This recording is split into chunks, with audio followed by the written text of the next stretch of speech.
وہ اکیلے ہونے کی وجہ سے کئی کئی دن ڈائننگ سے بھوکے پیٹ اٹھ جاتی ہیں، جس کی وجہ سے ان کا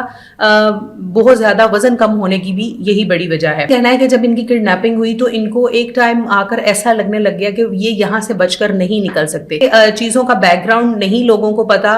میں کلیئر کر دیتا ہوں کہ وہ انڈین پرچم جو ہے وہ میرے پاس پہلے سے موجود نہیں تھا، بلکہ ایک مذاق کی جانب سے میری طرف اچھالا گیا تھا۔ اور مزید ان کا یہ کہنا تھا کہ یہ گانا جو ہے وہ ایک جادو ہے، میں جب بھی سنتا ہوں میں اس کے سحر میں آ جاتا ہوں اور میں اس کو بہت انجوائے کرتا ہوں۔ اور 2012 میں یہ فلم ریلیز ہونے کے بعد بھی آج بھی یہ گانا میری فیوریٹ ترین لسٹ میں آتا ہے۔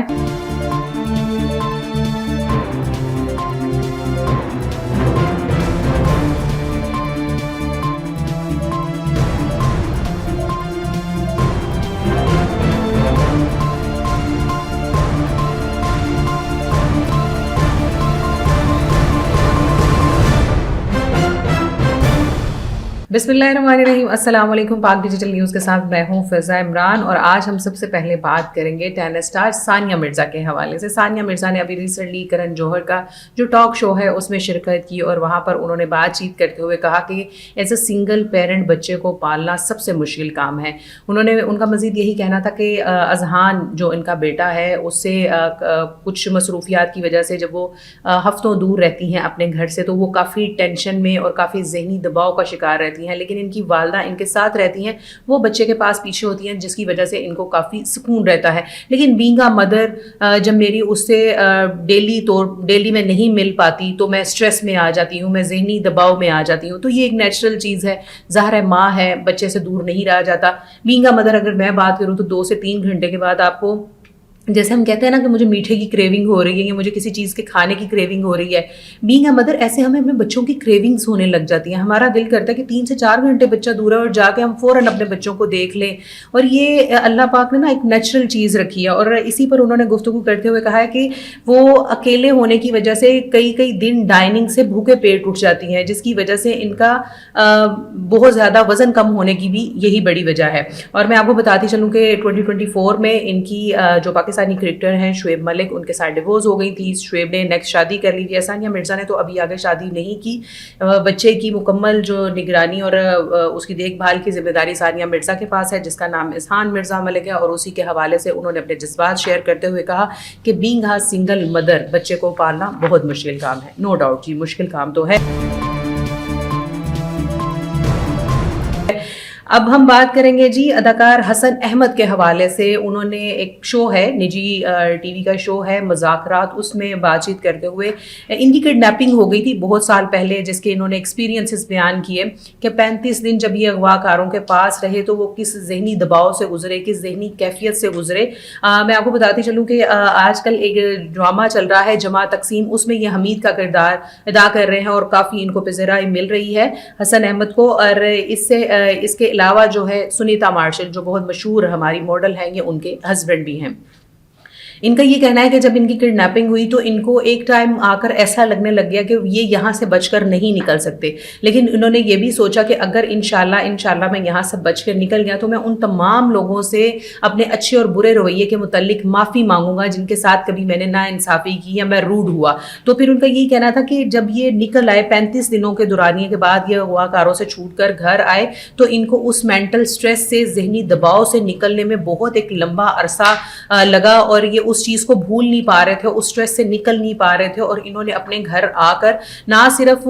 لوگوں سے معافی مانگی بلکہ جو ان کے گھر میں ملازمین تھے جن کی انہوں نے کبھی ان کو لگتا تھا کہ کبھی دل آزاری کی ہے یا اونچی آواز میں بات کی ہے جس کی وجہ سے وہ ہرٹ ہوئے ہیں، ان سے بھی انہوں نے معافی مانگی۔ تو بالکل میں ہمیشہ یہ کہتی ہوں کہ اپنے اچھے وقت میں کبھی اس چیز کو نہیں بھولنا چاہیے، ہمیشہ ڈاؤن ٹو ارتھ رہنا چاہیے اپنے آس پاس، نہ صرف اپنے گھر والوں کے ساتھ بلکہ اپنی سراؤنڈنگز میں، ہمارے ورک پلیس میں، ہمارے کالج یونیورسٹی میں یا ہمارے اسکول میں جو بھی ہمارے ساتھ لوگ ہیں، اٹیچ ہیں یا نہیں اٹیچ، ان کے ساتھ بھی ہمیں اچھے سے بیہیو کرنا چاہیے تاکہ زندگی میں کبھی کوئی اونچ نیچ آئے تو ہمیں یہ چیز نہ ستائے کہ ہاں میں نے فلاں وقت میں فلاں بندے کے ساتھ اچھا یا برا سلوک کیا تھا، اس کی وجہ سے آج مجھے یہ آزمائش بھگتنا پڑ رہی ہے۔ تو انہوں نے اپنا ایکسپیرینس شیئر کیا اور انہوں نے کہا کہ وہ 35 دن میری زندگی کے ورسٹ ترین دن تھے جو گزر گئے۔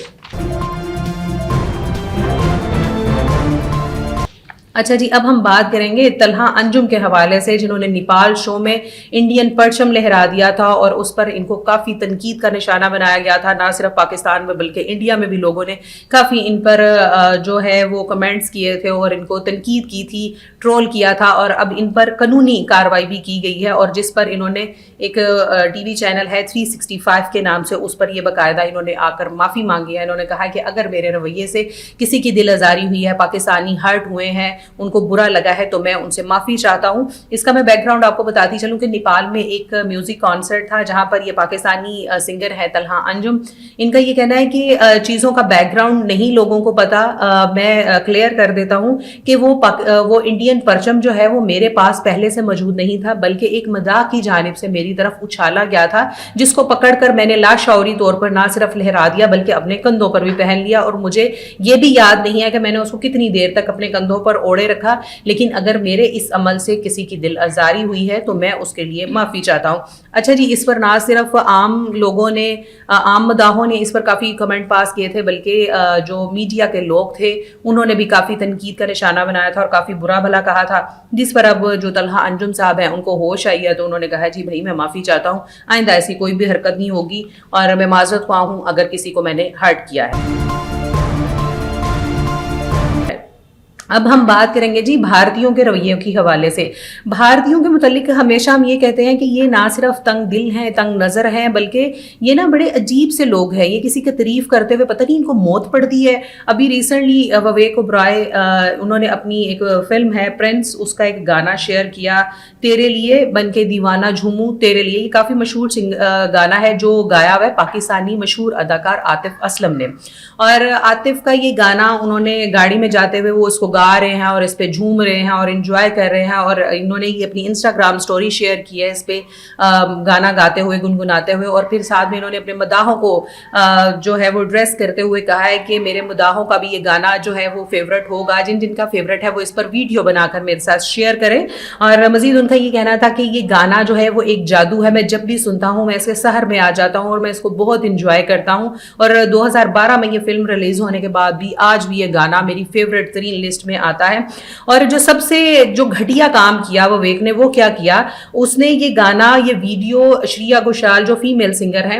اس گانے میں عاطف اسلم کے ساتھ، ان کو بھی ٹیگ کیا، جو میوزک کمپوزر تھے ان کو بھی ٹیگ کیا، جو باقی ٹیم تھی سب کو ٹیگ کیا، لیکن صرف عاطف کو نہیں کیا۔ یہاں سے وویک کی جو ہے نا وہ تنگ دلی ثابت ہوتی ہے کہ وہ کتنا تنگ نظر اور کتنا عجیب مزاج کا بندہ ہے، جس کو اصل کریڈٹ جاتا تھا، جس کی آواز ہے،